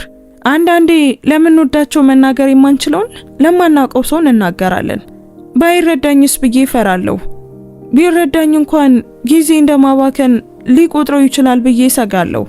12 ዓመታት ለ12 ዓመታት ከጎኑ ነበረች እና የምታደርገውን ጥሩ ነገር ለመናገር ትፈራ ነበር። ውሸት አይደለም፣ ድክመትም አይደለም፣ ጥሩ ነገር። ያንን ፈርታ ነበር። እሱ በባህሪው ባልጠየቃቸው ጥያቄዎችና በሰጣቸው መልሶች የገንዘብ ትርፍ በሌላቸው ነገሮች ላይ ለማውራት ስትሞክር ይሄንን አድርጎባት ነበር። ቫኔሳ፣ ይህ ነገር ጸላቂ አይደለም። አንቺ የሁሉንም ሰው ችግር መፍታት አትችም። መረዳዳት በወረቀት ላይ መሆን አለበት። እነዚህን አረፍተ ነገሮች ስንት ጊዜ ተናግሯቸው ይሆን? ውሃው እየቀዘቀዘ ነበር። እሱ ግን አልተንቀሳቀሰም። እራቱ ጸጥ ያለ ነበር። የድንች ሾርባ ከዶሮ ጋር፣ እሷ ያሞቀችው አይብ እና ሁለቱም ወጥ ቤት ውስጥ ሆነው ባለችው ትንሽ ጠረጴዛ ላይ ተቀምጠዋል። ምክንያቱም ሶፋው ላይ አርተር ከቢሮ ያመጣቸውና ገና ያልተቀመጡ የፋይል ሳጥኖች ነበሩ። ቫኔሳ ለጥቂት ጊዜ ስልኳ ላይ ነበረች። ከዚያም ስልኩን ወደ ጎን አድርጋ በትኩረት መብላት ጀመረች። ያ እሱ ሁልጊዜ የሚወድላትና በቀስታ ጣዕሙን እያጣጣመች የመብላት ባህሪዋ ነበር። ቀንህ እንዴት ነበር ስትል ጠየቀችው። ስራ በጣም በዝቶብኝ ነበር። ዳቦውን ወሰደ። አንቺስ? ለአንድ ሰከንድ ቆየች። ለአብዛኛው ሰው የማይታወቅ ነበር። መደበኛ ነው ስትል መለሰች። አርተር አያት። እሷ ሾርባውን እያየች ነበር። መደበኛ። ከሰዓቱን በእጇ ልብስ ስታጥብ፣ የ81 ዓመት አሮጊትን ስትንከባከብ፣ ስለ ፊልም ክፍል በፍቅር ስትከራከር ውላለች። ነገር ግን መደበኛ ብላ እየጠራችው ነው። ምክንያቱም እሱ ለሌላ መልስ የሚሆን ቦታ ፈጽሞ አልፈጠረም ነበር። ከራት በኋላ ቫኔሳ ለማንበብ ወደ ሳሎን ሄደች። አርተር ዕቃ ለማጠብ በሚል ሰበብ ወጥ ቤት ውስጥ ቀረ። ስልኩን አውጥቶ የጉዞ መተግበሪያውን ከፈተ። ታሪኩን አየ። ጉዞ እዚያ ነበር፣ በሴኦ ዊልሰን ቤልሞንት ስም የተመዘገበ ለቫኔሳ D2 ጉዞዎች። ከመኪናው ከመውጣቷ በፊት ክፍያውን ስለሰረዘው ዋጋው 0 ነበር። እሷ ግን ያን አላስተዋለችም ነበር። መተግበሪያውን ዘጋው። የጥሪ ታሪኩን ከፈተ። በመኪና ውስጥ እያለ የደወለላትን ጥሪ 2 ጊዜ ውድቅ አድርጋው ነበር። የሆነ ነገር ለመደበቅ ሳይሆን ከማታውቀው ሹፌር ጋር መኪና ውስጥ ስለነበረችና መመለስ ስላልፈለገች ነው። ግልጽ ነው። እሱ ግን በዚህ ምክንያት ጨጓራው ተገላብጦ ነበር። በዚያን ጊዜ ነበር ስልኩ የጠራው። የሱ አይደለም። ሳሎን ውስጥ ያለው የቫኔሳ ስልክ ነበር። ስትመልስ ሰማት። ሄሎ። ድምጿ ወዲያውኑ ተቀየረ። ዝቅተኛና ፈጣን ሆነ። ምንድነው? የሆነ ነገር ሆና ነው? አርተር ዕቃ ማጠቡን አቆመ። ተረጋጉ ሲዮ ፈርሚኒዮ፣ በቀስታ ይናገሩ። አርተር እጆቹን በቀስታ አደረቀ። ሳይንቀሳቀስ ቆመ። መቼ ነው የጀመረው? ቫኔሳ ጠየቀች። ከፍተኛ ትኩሳት አላት? አምቡላንስ ጠሩ? አይ ቆይ አይዝጉት፣ አሁኑኑ ደውላለሁ። በሳሎን ውስጥ ፈጣን የእግር ድምጽ ተሰማ። ከወዲያ ወዲህ ትመላለስ ነበር። ይህንን ምት ያውቀዋል። አስቸኳይ ነገር ስትፈታ የምታደርገው ምት ነው። ሄሎ አምቡላንስ? በአይፒኤስ መንገድ አምቡላንስ ፈልጋለሁ እባካችሁ፣ ቁጥር 14 ቪላ ፓሪዲሲ፣ የ81 ዓመት ሴት፣ ቀደም ያለ ስትሮክ ታሪክ ያላቸው፣ አሁን ከፍተኛ ትኩሳት አላቸው። ልጃቸው ግራ መጋባትም እንዳለባቸው እየገለጸ ነው። ድምጿ ጠንካራ፣ ቀጥተኛ፣ ያልተንቀጠቀጠና ያለ ነጭ ቀሚስ ያለች ሐኪም ትመስል ነበር። አርተር ወጥ ቤቱ ገንዳ ላይ ተደገፈ። ምን ማድረግ እንዳለባት በትክክል ታውቅ ነበር። የዶና ፒያዴዲን የሕክምና ታሪክ በቃሏ ይዘዋለች። የልጁን ስልክ ቁጥር በስልኳ ላይ መዝግባለች እና ማክሰኞ ምሽት በ3 ሰዓት ላይ ከአምቡላንስ ጋር በስልክ ነበረች። ልክ በዓለም ላይ በጣም ተፈጥሯዊ ነገር እንደሆነው ሁሉ ቫኔሳ ከ2 ደቂቃዎች በኋላ ወጥ ቤቱ በረንዳ ላይ ታየች። ጃኬቷን በእጇ ይዛ ነበር። መሄድ አለብኝ አለች፣ ፍቃድ ሳይሆን በክብር የማሳወቅ ያህል በሆነ ድምጽ። አንዲት የማውቃት ሴት ታማለች። አርተር አያት። ላድርስሽ? አመነታች። የ1 ሰከንድ ቅላጼ ነበር። ያ ማመንታት ግን ለሁሉም ነገር መልስ ነበር። ለተደበቁ 3 ወራት ማክሰኞች፣ ምልክት ላለው ቁልፍ፣ በራት ሰዓት መደበኛ ለተባለው ቀን እሱን በዚህ የህይወቷ ክፍል ውስጥ እንዴት እንደምታካትተው አታውቅም ነበር። ምክንያቱም ለአመታት ይህ ክፍል ለሱ እንደማይመጥን ተምራ ነበር። ይሆናል አለች በመጨረሻም። ግን አሁኑኑ መሄድ አለብን። አብረው ወጡ። በዚህ ጊዜ አርተር በራሳቸው መኪና የሹፌር ወንበር ላይ ነበር። ሁልጊዜ በምታውቀው ያው መለወጫ ልብስ፣ ያለ ባርኔጣ፣ ያለ ፀሐይ መነጽር፣ እሱ ብቻ። ያለ ምንም እንግዳ ስሜት አድራሻውን ሰጠችው። ስልኳ ላይ ለሲዮ ፈርሚኖ መልእክት ላከች። እየመጣች መሆኗን ነገረችው። አርተር ምንም ሳይናገር በረጠበው የፑሴ ኦሌገሪ መንገዶች ውስጥ መኪናውን ነዳ። ነገር ግን ወደ ጂኦፔስዋ ጎዳና ሲታጠፍ እሷ ሊፈታው በማይችለው አገላለጽ አየችው። ጥርጣሬ አልነበረም፣ ከመገረም ጋር የሚመሳሰል ነገር ነበር። ልክ ለረጅም ጊዜ ያላቸውን ነገር አሁን እያስተዋለችው እንዳለችው ሁሉ። አይፒኤስ መንገድ ሲደርሱ አምቡላንሱ ቀድሞውኑ በቁጥር 14 ፊት ለፊት ቆሞ ነበር። ቀይ መብራቱ በቀስታ ይዞራል። የመንገዱን ቤቶች በየተራ ብርቱካንማ ቀለም ይቀባቸዋል። ጎረቤቶች ወደ እግረኛ መንገድ ወጥተው ነበር። የሆነ ከባድ ነገር ሲከሰት የሚታየው ያ የሰፈር ጸጥ ያለ እንቅስቃሴ። ማንም ድምጹን አያነሳም። ሁሉም ሳይቀጣጠር አብሮ ቆሟል። ቫኔሳ መኪናው ሙሉ በሙሉ ከመቆሙ በፊት ወጣች። በቀጥታ ወደ በሩ ሄደች። ሲዮ ፈርሚኖ ደረጃው ላይ ነበር። ባርኔጣውን በእጁ ጨምቆ ይዟል። በሚፈራበት ጊዜ ሁሉ እጆቹን ምን እንደሚያደርጋቸው የማያውቅ ሰው አገላለጽ ነበር። ንቃተ ህሊና አላት? ቫኔሳ ጠየቀች። አዎ እያወራች ነው፣ እየተንቀጠቀጠ መለሰ። ግን ከጥቂት ጊዜ በፊት በጣም ግራ ተጋብታ ነበር። ከፍተኛ ትኩሳት እንዲህ ያደርጋል።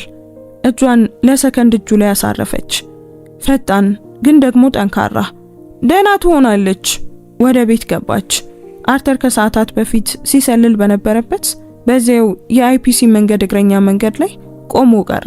በዚህ ጊዜ ግን የተለየ ነበር። በዚህ ጊዜ ክፍት በሆኑ አይኖቹ በግልጽ እያየ ነበር። ቢጫ ልብስ የለበሰችው ልጅ በጎረቤት መስኮት ላይ ስትታይ አየ። አምቡላንሱ ከመጣ ጀምሮ እሷ እዚያ ነበረች። እናቷ ግርግር ውስጥ እንዳትሆን ወስዳት መሆን አለበት። ልጅቷ ገና ያልፈራች መስሎ መታየትን ባልተማረችበት የልጅነት ቁም ነገር ወደ መንገዱ ትመለከት ነበር። ሲዮ ፈርሚኒዮ በደረጃው ላይ ሆኖ በከንፈሩ በቀስታ ሲጸልይ አየ። ባርኔጣው በእጆቹ ውስጥ ይበልጥ እየተጨማደደ ነበር። የቁጥር 14 በር ተከፍቶ ቢጫ መብራት ከውስጥ ሲወጣ አየ። ከዚያም ፈጽሞ ያላሰበውን አየ። በ50 ሜትር ርቀት ላይ ከቆመ መኪና አንድ ሰው ወጣ። 40 ዓመት ገደማ፣ ጥቁር ጃኬት፣ የላላ ከረቫት ያደረገ። አርተር ወዲያውኑ ወደ ለየው አገላለጽ ወደ ቁጥር 14 እያየ ነበር። እድልን የሚጠባበቅ ሰው አገላለጽ። ሰውየው ስልኩን አውጥቶ የአምቡላንሱን ፎቶ አነሳ፣ ቤቱን አነሳ። ሲዮ ፈርሚኒዮን ደረጃው ላይ ያለ ፎቶ አነሳው። ከዚያም አርተርን አየ። ሁለቱም ለሰከንድ ተያዩ። ሰውየው ስልኩን ከተተና ወደ መኪናው ተመልሶ ሳይቸኩል በቀስታ ወጣ። አርተር ታርጋውን ይዞ ነበር። ያ ሰው ማን እንደሆነ ገና አላወቀም።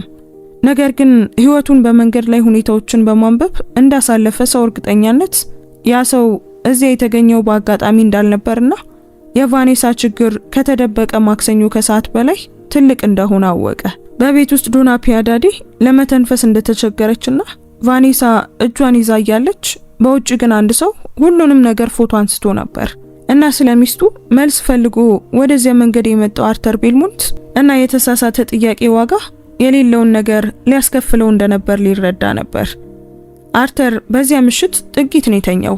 ቫኒሳ ከኩለ ሌሊት በኋላ ነበር ቤት የደረሰችው።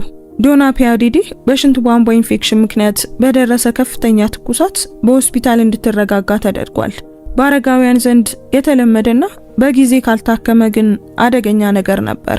ለ2 ቀናት ያህል ትተኛለች። ከባድ አይደለም፣ ግን ሊሆን ይችል ነበር። እሱ የተኛ መስሏት በዝምታ ወደ ክፍሉ ገባች፣ ግን አልተኛም ነበር። በጨለማ ውስጥ በቀስታ ልብሷን ስትቀይር ድምጽ እንዳታሰማ ስትሞክር አይኖቹን ከፍቶ ጣሪያውን እያየ ነበር። ያ ቀላል እንቅስቃሴዋ እሱን ላለመቀስቀስ መሞከሯ በደረት ውስጥ አሁንም እንዳለ ያላወቀውን ነገር ነካው። ጠዋት ላይ ቀድማ ወደ ሆስፒታል ሄደች። አርተር ወጥ ቤት ጠረጴዛ ላይ ፊቱ ያለው ቡና እየቀዘቀዘ ቀረ። ስልኩን ወሰደና ጃኬት የለበሰውን ሰው የመኪና ካርታ ለመከታተል ወደ አንድ ሲስተም ውስጥ አስገባው። ፖሊስ አልነበረም፣ ሃከርም አልነበረም። በሎጂስቲክስ ዘርፍ ከ20 ዓመታት በኋላ ትክክለኛ ሰዎችን የሚያውቅ ሰው ነበር። ከ10 ደቂቃ በኋላ አንድ ስም አገኘ። ሬናቶ ክላውዲ ሳልቫቴራ፣ ጠበቃ፣ በቴራዴንቴስ ጎዳና በፑሶ ኤሌጌሪ መሃል ከተማ ቢሮ ያለው፣ በሪል ስቴት ሕግና በንብረት ምዝገባ ላይ የተሰማራ ሰው። አርተር ለረጅም ጊዜ ስሙን ትኩር ብሎ ተመለከተው። የሪል ስቴት ጠበቃ የታመመች አሮጊት ቤት ፎቶ ሲያነሳ። በማክሰኞ ምሽት በእግሩ ወደ ቢሮ ሄደ። አስቀድሞ አልደወለም፣ መልእክትም አላከም። ደርሶ ከዶክተር ሳልቫቴራ ጋር መነጋገር እንደሚፈልግ ተናገረ። እንግዳ ተቀባይዋ ዶክተሩ ስብሰባ ላይ መሆናቸውን ተናገረች። ስለ አይፒኤስ መንገድ ቁጥር 14 መሆኑን ንገሪው፣ አርተር በዝግታ ተናገረ። እሷ ቅንድቧን ከፍ አደረገች። የውስጥ ስልኩን አንስታ የሆነ ነገር አንሾካሾከች። ከ2 ደቂቃዎች በኋላ የጀርባው በር ተከፈተ። ሬናቶ ብዙ ጥረት አድርጎ የማያውቅ ሰው መልክ ነበረው።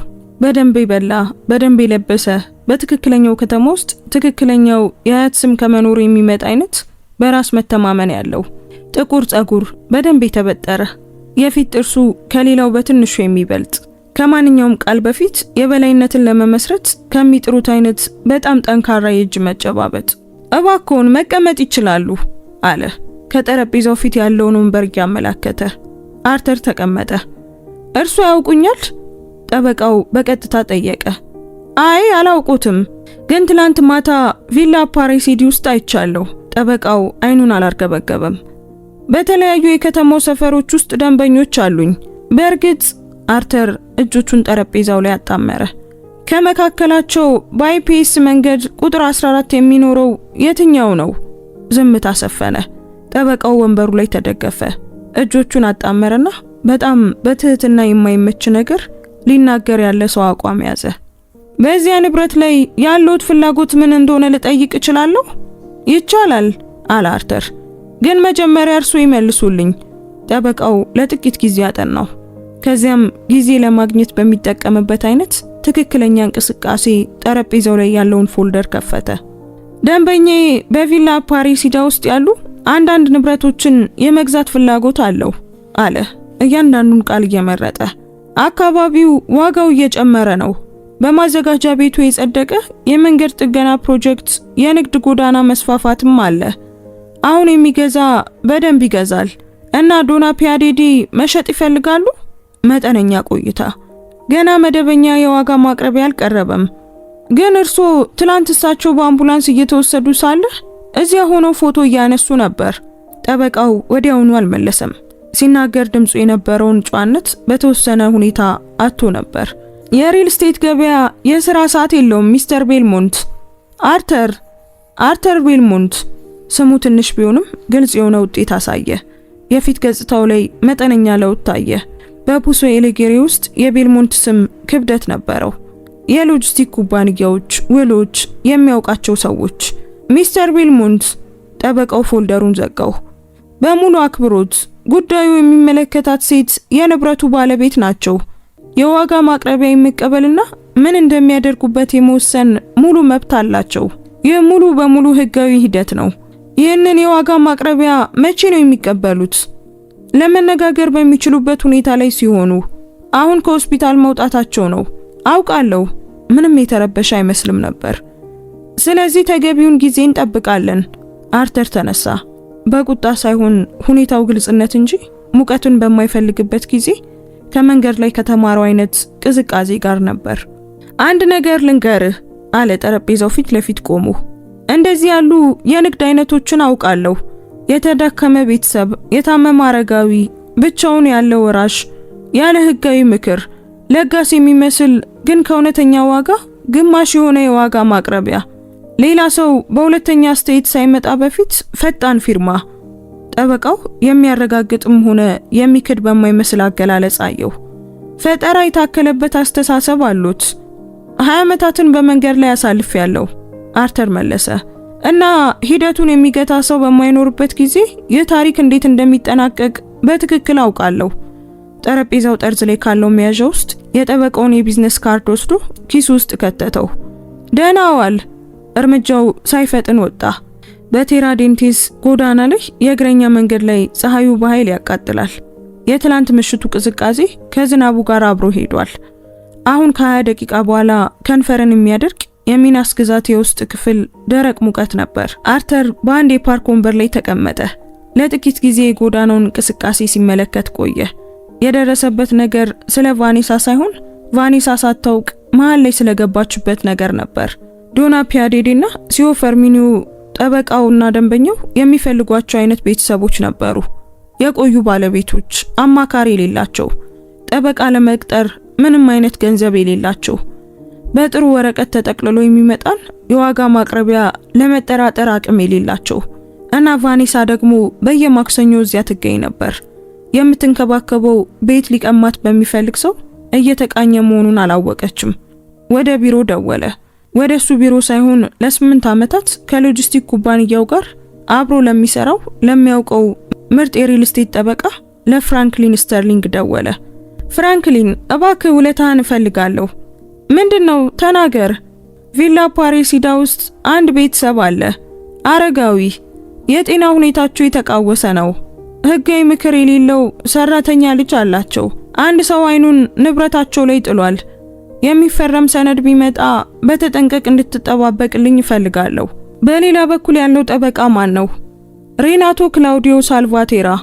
የ2 ሰከንድ ዝምታ። አውቀዋለሁ አለ ፍራንክሊን ዝርዝር ሳያስፈልገው ሁሉንም ነገር በሚያስረዳ ድምጽ። እሺ አድራሻውን ላክልኝ። አርተር ላከለት። ስልኩን ከተተና የፓርኩ ወንበር ላይ ተቀምጦ ጎዳናውን እያየ ማሰብ ጀመረ። አፋጣኙን ችግር ፈቶታል። ግን አሁን እውነተኛዋ ችግር ቫኔሳ ነበረች። የ12 ዓመት ትዳር። እሷ ግን እሱ እንደማይረዳት ስላመነች የራሷን ምርጥ ክፍል ደብቃ ነበር። በእርግጥ ይህ የእሷ ጥፋት አልነበረም። እሱ የነበረበት ማንነት ጥፋት ነበር። እናም እዚያው ቴራዴንትስ ጎዳና ላይ ባለው የፓርክ ወንበር ላይ የሚናስ ደረቅ አየር ዙሪያውን ሞልቶት ሳለ አርተር ቤልሞንት በቀሪው ህይወቱ የሚሸከማትን አረፍተ ነገር በግልጽ ተረዳ። በውስጡ ለቆየ ነገር በመጨረሻም ቃላት እንዳገኘ ሰው በቀስታ አንሾካሾከ። ትርፍ ያለውን ብቻ የሚያይ ሰው ዋጋ ያለውን ነገር ፈጽሞ አያይም። ይህ ለንግግር የሚሆን ቆንጆ አረፍተ ነገር አልነበረም። የኑዛዜ ቃል ነበር። ለዓመታት ካደረጋቸው ሁሉ ይልቅ እጅግ ቅን የሆነና ገና ማንም ያልሰማው። በዚያ ከሰዓት በኋላ ቫኔሳ ከሆስፒታል ስትመጣ እሱ ቤት ነበር። ቢሮ አልነበረም። ስብሰባም አልነበረም። ቤት ውስጥ ወጥ ቤት ጠረጴዛ ላይ ከረጅም ጊዜ በኋላ ለመጀመሪያ ጊዜ ስልኩን በእጁ ሳይዝ ቁጭ ብሎ ነበር። እሷ ይህንን ያልጠበቀችው ሰው በሚመስል አገላለጽ ወጥ ቤቱ መግቢያ ላይ ቆመች። ምንድነው? የሆነ ነገር ተፈጥሯል እንዴ? ስትል ጠየቀች። አይ አልተፈጠረም፣ ማውራት ብቻ ፈልጌ ነው። እሷ ከመርገጧ በፊት መሬቱን ለመለካት የተማረች ሴት በሚሆን እይታ ለጥቂት ጊዜ አየችው። ስለምን? አርተር በጥልቀት ተነፈሰ። ስለ አይፒኤስ መንገድ። ቀጥሎ የመጣው ዝምታ በ12 ዓመታቸው ውስጥ ረጅሙ ነበር። ቫኔሳ አልሸሸችም፣ አልካደችም፣ እይቷንም አላዞረችም። ቦርሷን በትከሻዋ እንደያዘች ወጥ ቤቱ መግቢያ ላይ ቆማ ባሏን እያየችው ነበር። እናም ከረጅም ጊዜ በኋላ ለመጀመሪያ ጊዜ አንዳቸውም አይናቸውን አላዞሩም። በዚያች ወጥ ቤት ውስጥ በሚቀጥሉት ደቂቃዎች የሚነገረው ነገር የሁሉንም አቅጣጫ ሊቀይር ነበር። ነገር ግን ውይይቱ ከመጠናቀቁ በፊት የአርተር ስልክ ጠራ። ፍራንክሊን ስተርሊንግ ነበር እና እሱ የሚናገረው ነገር ሊዘገይ የማይችል ነበር። አርተር አለ ፍራንክሊን በመስመሩ ላይ። ይህ ሬናቶ በፍጥነት ተንቀሳቅሷል። ቫኔሳ አሁንም ወጥ ቤቱ መግቢያ ላይ ቆማ ነበር። አርተር ጣቱን አነሳ። 1 ሰከንድ እና ስልኩን በጆሮ አድርጎ መለሰ። ምን ተፈጠረ? ዛሬ ጧት ሆስፒታል ሄዶ ነበር። ሲዮ ፈርሚኒዮ እንዲፈርሙ የ90 ቀናት ብቸኛ የግዢ ፍላጎት ውል ይዞ ሄዷል። የቀረበው ዋጋ 140,000 የብራዚል ሪያል ነው። አርተር ለሰከንድ አይኖቹን ጨፈነ። የንብረቱ እውነተኛ ዋጋ ስንት ነው? በጸደቀው የመንገድ ጥገና ዋጋ መጨመር ምክንያት ፍራንክሊን ላፍታ ቆመ። በቀላሉ ከ320,000 እስከ 350,000 በዚህ መካከል ይሆናል። የቀረበው ዋጋ ከግማሽ በታች ነበር። ፈርሚኒዮ ፈረመ? አይ ገና መጀመሪያ ከእናቱ ጋር መነጋገር እንዳለበት ተናግሯል። ሬናቶ ሰነዱን ትቶ እስከ አርብ መልስ እንዲሰጠው ጠይቋል። ዛሬ ደግሞ ሮብ ነው። 2 ቀናት ብቻ ይቀራሉ። የዚያን ውል ሞዴል ላክልኝ አለ አርተር። እና አስፈላጊ ከሆነ ዛሬ ከሰዓት በኋላ እዚያ ለመሄድ ተዘጋጅ። እሺ። ስልኩን ዘጋው። ስልኩን ጠረጴዛ ላይ አስቀመጠ። ቫኔሳ መግቢያው ላይ እንደቆመች ነበር። ዝርዝሩን ባታውቅም ድምጹን ግን ሰምታ ነበር። ባሏን ደግሞ ለ12 ዓመታት ያህል ታውቀዋለች። የሆነ ነገር ስህተት መሆኑን አውቃለች። ፍራንክሊን ስተርሊንግ ማን ነው? በጥንቃቄ ጠየቀች። የኔ የሪል ስቴት ጠበቃ ነው። መጠነኛ ቆይታ። ለምንድነው የሪል ስቴት ጠበቃ በዚህ ሰዓት የደወለው? አርተር አያትና ውይይቱ በትክክል ከመጀመሩ በፊት ከባዱን ውሳኔ ወሰነ። ተቀመጪ አላት። አንድ ነገር ልነግርሽ ፈልጋለሁ። በእርግጥ ከአንድ ነገር በላይ ነው። ተቀመጠች። አሁንም ቦርሷ በትከሿ ላይ ነበር። አሁንም ክብደቱን እንዳለቀቀችው ሰው በሆነ አቋም ነበር። አርተር ረጅም መንገድ አልሄደም። ለረጅም መንገድ ጊዜ አልነበረም። የትላንቱ የታክሲ ሹፌር እኔ ነበርኩ አላት። ቫኔሳ አየችው። ወዲያውኑ አልገባትም። ቢጫው መኪና፣ በመተግበሪያ የተደረገው ጉዞ። እይታውን አላዞረም። እኔ ነበርኩ ቫኔሳ። ቀጥሎ የመጣው ዝምታ በዚያ ቀን ከነበሩት ሁሉ የተለየ ነበር።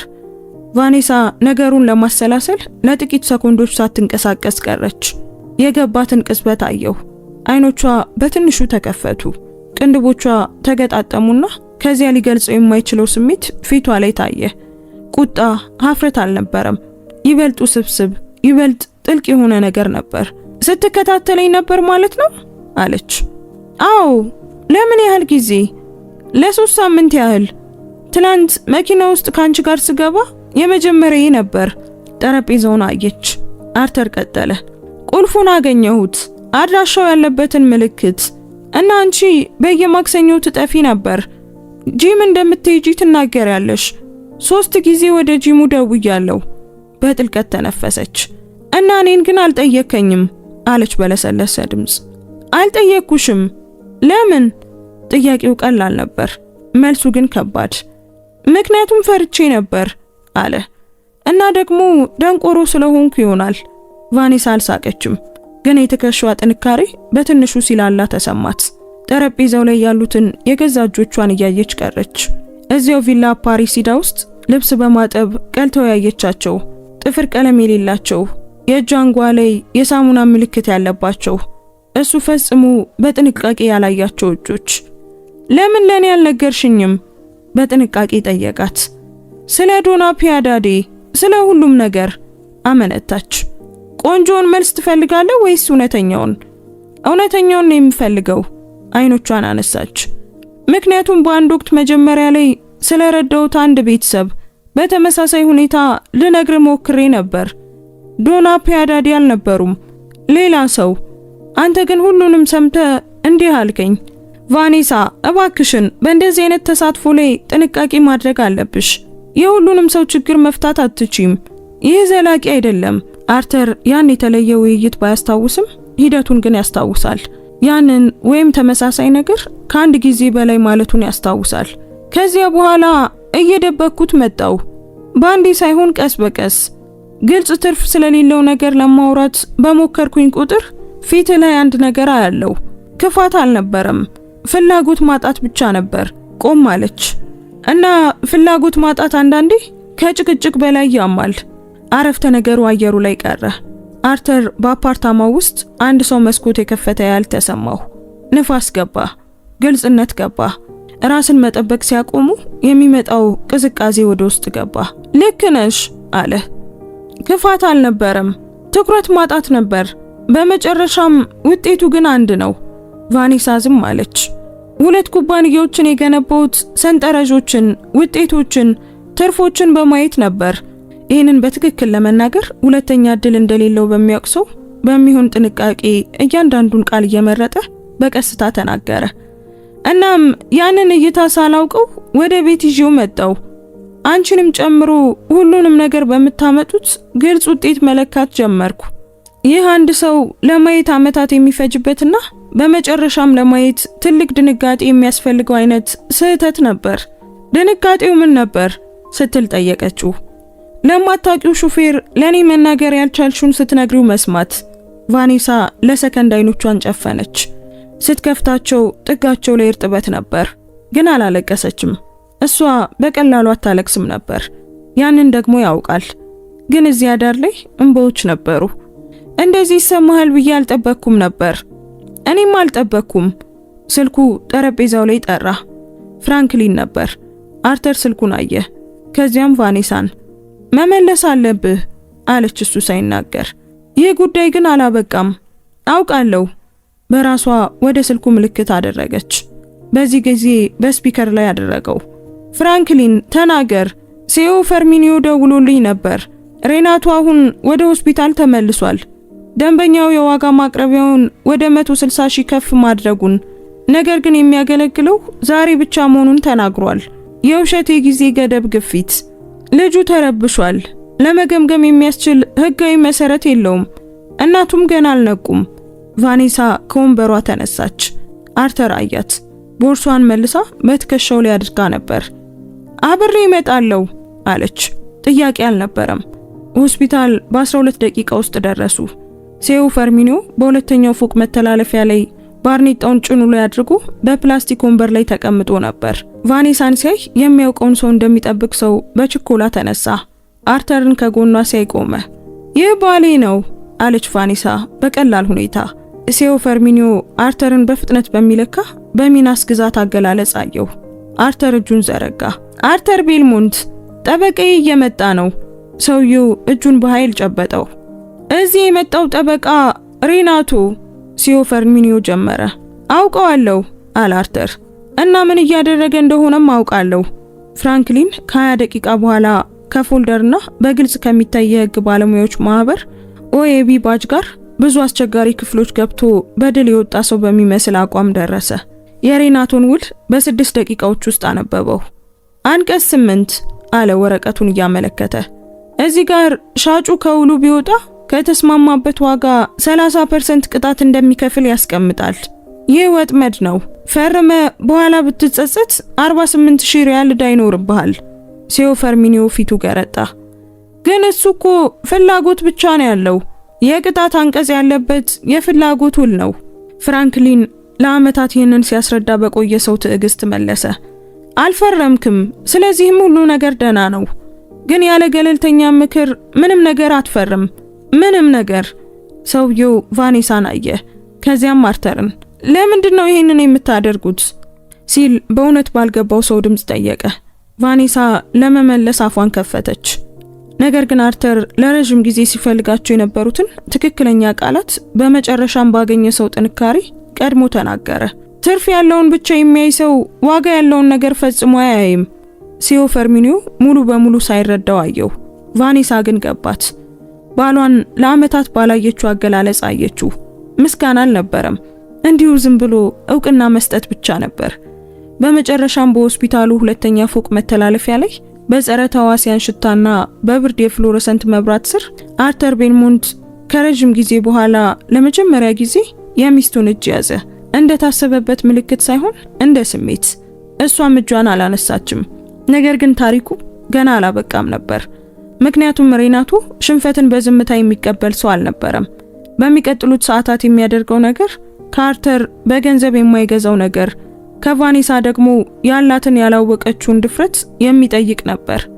ሬናቶ አልሄደም ነበር። አርተር ከዶና ፒያዴዲ ክፍል ሲወጣ አስተዋለ። እሳቸው ከቀላል ማደንዘዣው ነቅተው ነበር። የቫኔሳን እጅ ለረጅም ጊዜ ይዘው ምንም ሳይናገሩ በማረጋገጥ ብቻ ቆይተዋል እና በመተላለፊያው መጨረሻ ጠበቃው ግድግዳ ላይ ተደግፎ ስልኩን ጆሮ ላይ አድርጎ ጥቁር ጃኬት ለብሶ መመሪያ እየተቀበለ ያለ ሰው በሚመስል አቋም አየው። ተያዩ። ሬናቶ ስልኩን ዘጋው። አያስፈልገኝም ብሎ እንደሚያስብና መቼም እንደማይቸኩል ሰው በሚሰላ እርምጃ በመተላለፊያው በኩል መጣ። ሚስተር ቤልሞንት ከ2 ሜትር ርቀት ላይ ቆመ። እንዴት ያለ አጋጣሚ ነው? ምንም አጋጣሚ አይደለም፣ አርተር መለሰ። ፍራንክሊን ከአርተር ጀርባ ነበር። ሬናቶ ከዚህ በፊት በጠረጴዛ ተቃራኒ ጎኖች ተገናኝተው እንደሚያውቁ 2 ጠበቆች በደረቅ እውቅና አየው። ሬናቶ፣ ፍራንክሊን ራሱን ነቀነቀ። የሁለቱም ሰውን ጊዜ መቆጠብ ትችላለህ። ውል በ8ኛው አንቀጽ ላይ የማይታረም ጉድለት አለበት። ማንኛውም የመጀመሪያ ደረጃ ዳኛ በ48 ሰዓት ውስጥ ውድቅ ያደርገዋል። ደንበኛዬ በንብረቱ ላይ ህጋዊ ፍላጎት አለው። ሬናቶ፣ ህጋዊ ፍላጎት ራሱን ለመደገፍ አላግባብ የሆነ የቅጣት አንቀጽ አያስፈልገውም። ሬናቶ ሌላኛውን ወገን በማድከም ለማሸነፍ በለመደ አገላለጽ ፍራንክሊንን አየው። የተዳከመውን ቤተሰብ ለመቃወም አቅም እስኪያጣ ድረስ መጠበቅ። ነገር ግን በዚህ ጊዜ ሌላኛው ወገን ፈጽሞ አልደከመም ነበር። ቀጥታ ሆናለሁ።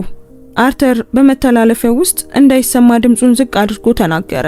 በግልጽ ስነግር ይህ ንግድ እንዴት እንደሚሰራ አውቃለሁ።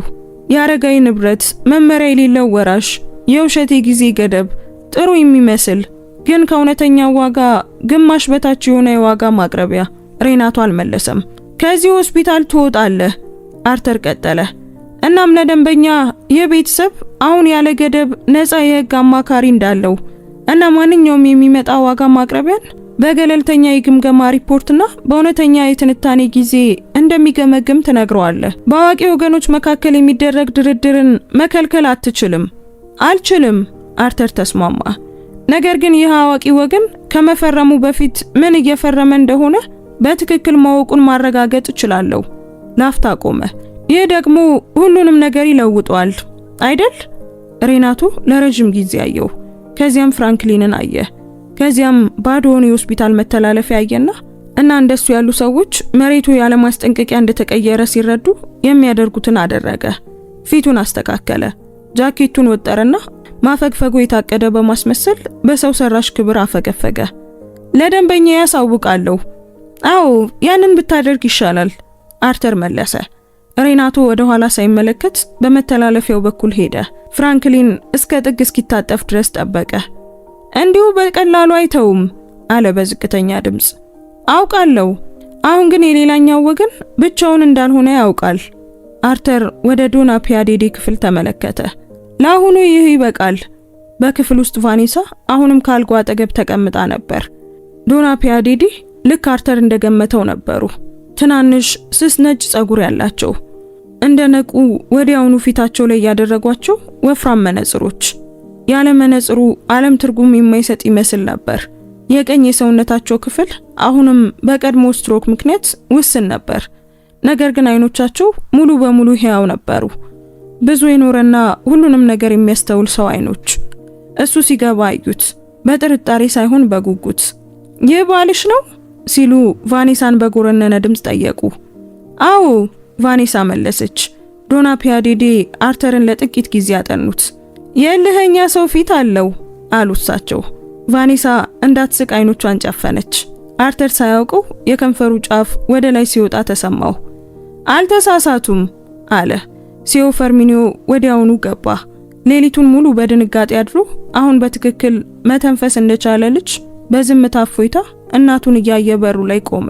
ዶና ፒያዴዴ የሚታዘዘውን የግራ እጃቸውን ወደሱ አቅጣጫ ዘረጉ።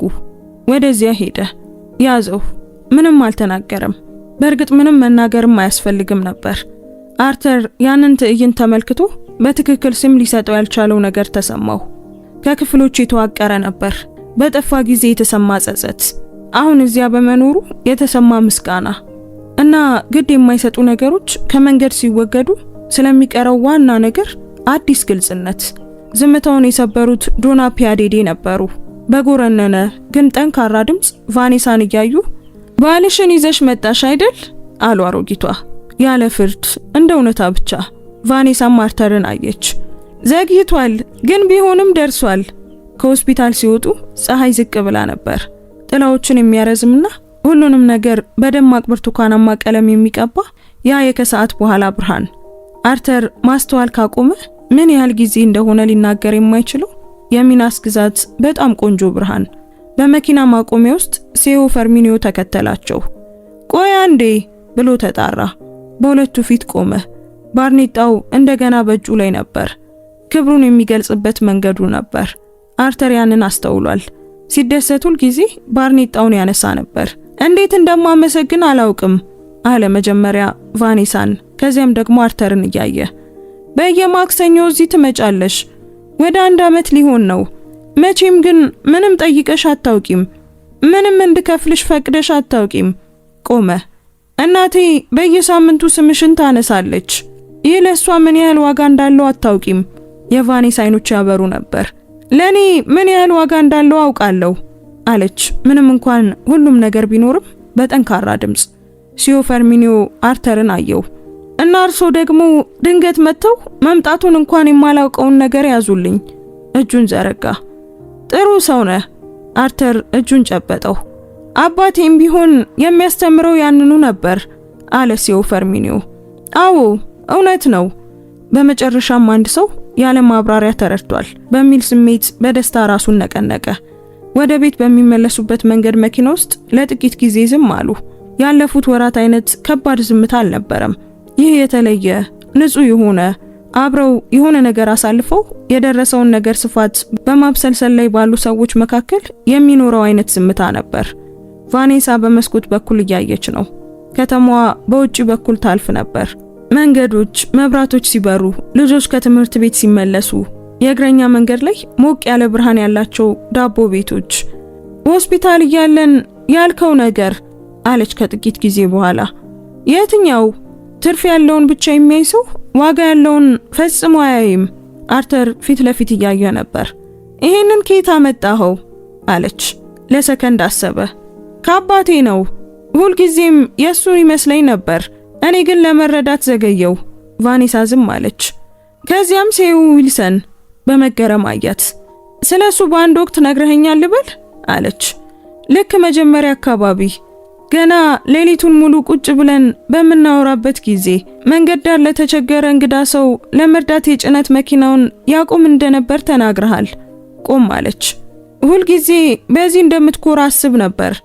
እኮራለሁ፣ ግን አንተ በተቃራኒው አቅጣጫ ሄድክ። አረፍተ ነገሩ ጭካኔ አልነበረውም፣ ይልቁን እውነት ብቻ ነበር። አዎ ሄጄ ነበር፣ አሁን ግን እየተመለስኩ ነው።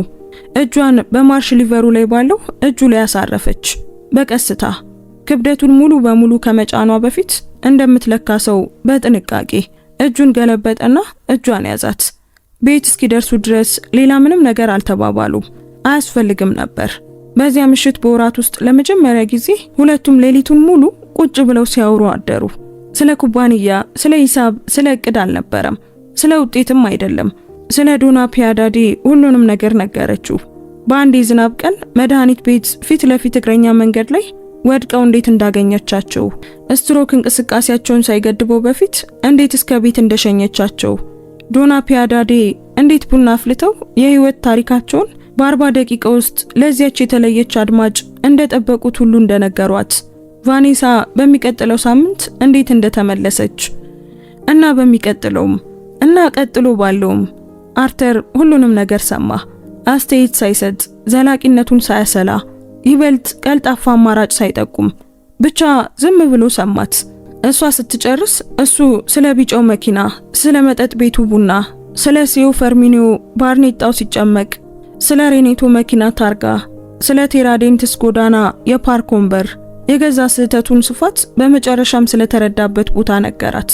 እሷም ሁሉንም ነገር ሰማች፣ ያለ ቁጣ፣ ያለ ወቀሳ፣ ከቃላት በታች ያለውን የመስማት ችሎቷን ተጠቅማ። ሰዓቱ ከሌሊቱ 8 ሰዓት ሲሆን ሶፋው ላይ ልክ እንደ ድሮ ዓመታት ጭንቅላቷ በትከሻው ላይ ነበር። በየማክሰኞ መመለስሽን ትቀጥያለሽ ሲል ጠየቃት። አዎ፣ አንዳንዴ አብሬሽ መምጣት እችላለሁ። ለጥቂት ጊዜ ዝም አለች። ዶና ፒያዴዴ የለህኛ ሰው ፊት ነው ያለህ ይላሉ። ቀድሞውኑ ነግረውሃል። ቫኔሳ በእውነት ሳቀች። ልክ በቢጫው መኪና መስኮት እንዳያትና በደረት መሃል ናፍቆት እንደወጋው አይነት ያነጻ ሳቅ። እንግዲያውስ ግምገማውን አልፈሃል ማለት ነው አለች። በዚህ አረቡ ንጋት በፖሶ ኤሌጌሪ ሚናስ ጄራይስ ሁለት ነገሮች ሞቱ። የቫኔሳ ሚስጥርና በሰንጠረዥ ውስጥ የማይገባውን ማየት የማይችለው የአርተር ስሪት። በምትኩ የተወለደው ነገር ገና ስም አልነበረውም፣ ግን አድራሻ ነበረው። የአይፒኤስ መንገድ ቁጥር 14 እና ከ3 ወራት በኋላ መብራት በርቶበት ነበር። የአይፒኤስ መንገድም ተቀይሮ ነበር። በሚያስደነግጥ ሁኔታ አይደለም። በመኪና በፍጥነት የሚያልፍ ሰው በሚያስተውለውም ሁኔታ አይደለም። ረቂቅ በሆነ መንገድ የቀድሞውን ለሚያውቅ ሰው ብቻ የሚታይ ለውጥ። ከቁጥር 14 ፊት ለፊት ያለው እግረኛ መንገድ አበቦች ነበሩት። የተገዙ አበቦች አልነበሩም።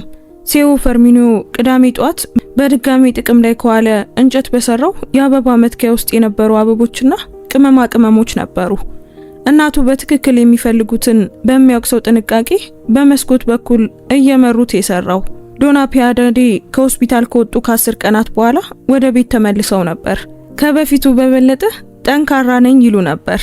ሴኦ ፈርሚኒዮ ደግሞ መደበቅ በማይችለው ፈገግታ ይበልጥ ተቆጪ ሆነዋል ይል ነበር። የሬናቶ የዋጋ ማቅረቢያ መቼም አልተመለሰም። ፍራንክሊን ስተርሊንግ ከሆስፒታሉ ከ2 ቀናት በኋላ ከፍርድ ቤት ውጪ ማሳሰቢያ ልኮ ነበር። ቤተሰቡ የህግ አማካሪ እንዳለውና ያለ መሃል አጋዥ የሚደረግ ማንኛውንም አይነት ቀጥተኛ ግንኙነት እንደሚመዘግብ አሳውቆ ነበር። በሌሎች 3 የፑሶ ኤሌጌሪ ሰፈሮች ተመሳሳይ ፕሮጀክቶች የነበሩት የሬናቶ ደንበኛ የሆነው ከከተማ ውጪ መጣልሚ መሬቱ እንደሚመስለው ቀላል እንዳልሆነ ሲረዳ ከሁሉም አፈገፈገ።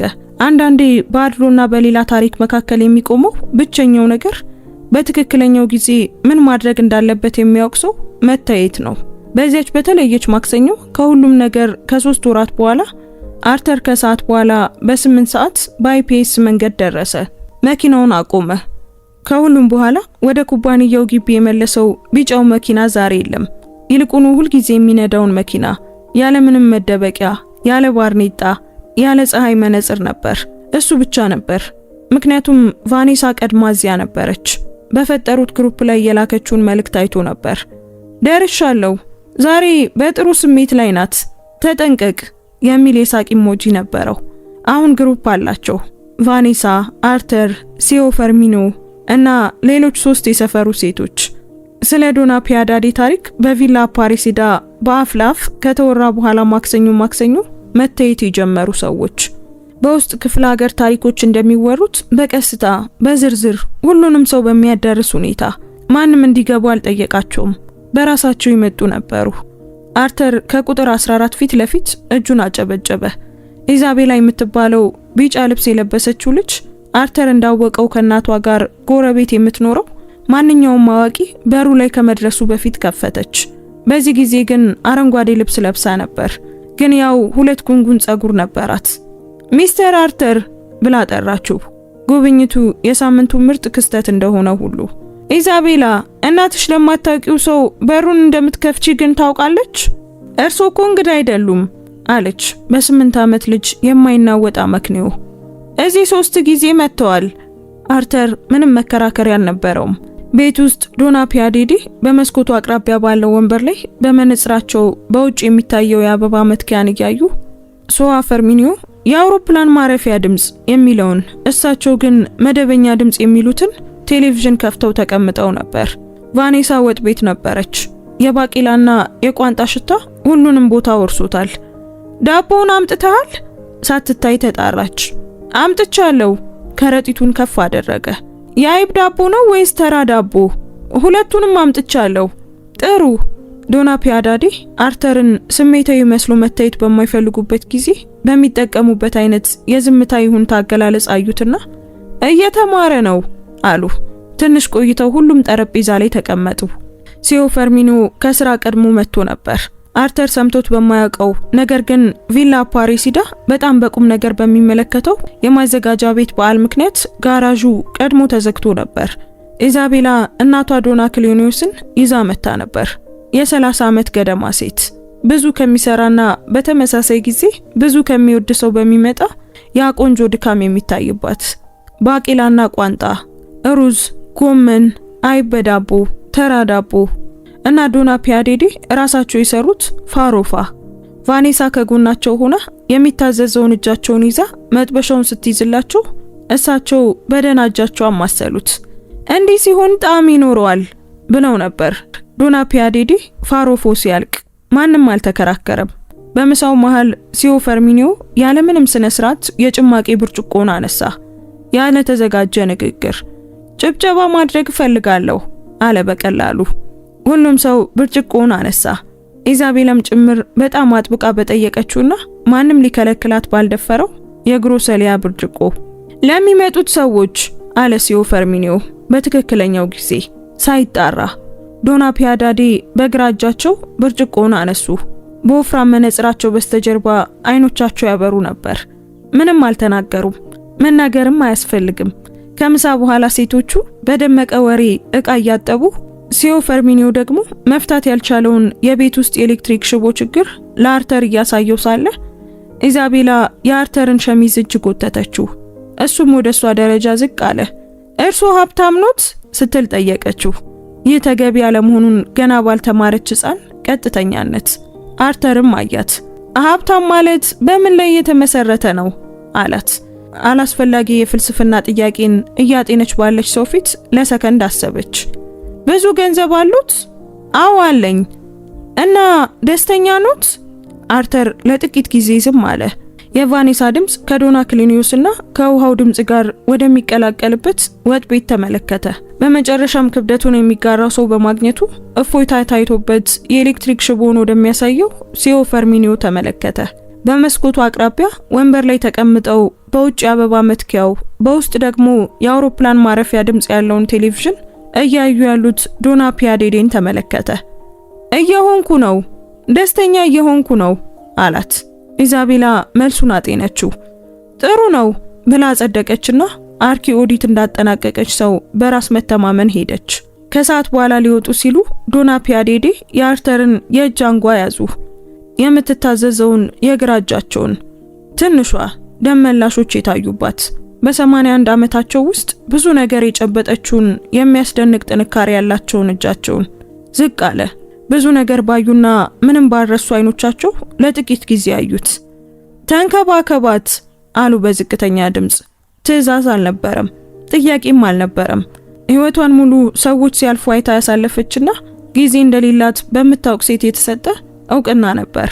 አንድ ሰው በመጨረሻም ሲረዳ አርተር እጃቸውን በእጁ ሸፈነው። እሺ አብረው ወጡ። የከሳቱ የአይፒኤስ መንገድ ሁሉንም ነገር በትንሹ ቅዱስ በሚያስመስል በዚያ የቀኑ መጨረሻ ብርሃን እያደመቀው ነበር። በመትከያው ውስጥ ያሉት አበቦች በሞቃት ነፋስ ይወዛወዛሉ። አረንጓዴ ልብስ የለበሰችው ልጅ ቀድማ ወደ ቤት ገብታ ነበር። ከማንጎ ዛፉ ስር ያለው ያ ያረጀ ውሻ ጊዜ የማይሮጥበት ይመስል እዚያው በነበረበት ቦታ ነበር። መኪናው ውስጥ ሞተሩን ከማስነሳቱ በፊት አርተር ለሰከንድ እጆቹን በመሪው ላይ አደረገ። ቫኔሳ አየችው። ምን ነው? ምን ሆነሃል? ምንም አልሆንኩም። በጥልቀት ተነፈሰ። ስለ አባቴ እያሰብኩ ነበር። ጠበቀች። ይሄንን ሁሉ ቢያይ ይወደው ነበር ወይ ብዬ እያሰብኩ ነው። ስለ ዶና ፒያዴዴ ቤት፣ ስለዚች ከሰዓት። ቫኔሳ ለጥቂት ጊዜ ዝም አለች። ከምታስበው በላይ እሱን ትመስላለህ ብዬ አስባለሁ አለች፣ ግን አልመለሰም።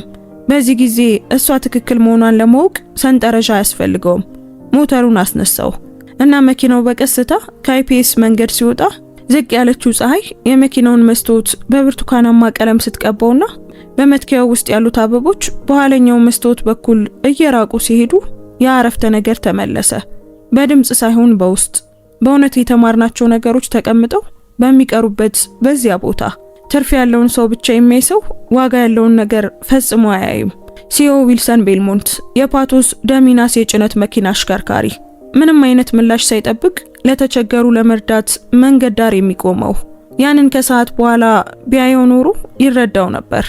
ቤቱን፣ ጠረጴዛውን፣ ባቄላውን፣ በመስኮታቸው አበቦች ያሉትን ወፍራም መነጽር ያደረጉ አሮጊት ልጁን ይረዳው ነበር። ውድ ቤተሰቦቻችን የዛሬው ታሪካችን ይህንን ይመስል ነበር። እስኪ ታሪኩን እንዴት አገኛችሁት? ወደዳችሁት? ምንስ ተማራችሁበት? ኮሜንት ላይ ሐሳብ አስተያየታችሁን ጻፉልን። እዚህ ድረስ ከሰማችሁትና ከጨረሳችሁትም ጨርሻለሁ እያላችሁ ጻፉልን። አንዲት የደግነት ተግባር የሰውን ህይወት ይለውጣል ብላችሁ የምታምኑ ከሆነ ይህን ቪዲዮ ላይክ እና ሼር በማድረግ ለብዙ ሰዎች እንዲደርስና እንዲማሩበት አድርጉ። እንደዚህ አይነት ድንቅ የሆኑ ታሪኮችን መስማት የምትወዱ ከሆነ ደግሞ ሰብስክራይብ በማድረግ ቤተሰባችንን ተቀላቀሉ። በየቀኑ የምንለቃቸው ቆንጆ ታሪኮች እንዳያመልጧችሁ የደወል ምልክቱን ተጫኑ። እናመሰግናለን። እንወዳችኋለን። ቸር ቆዩን።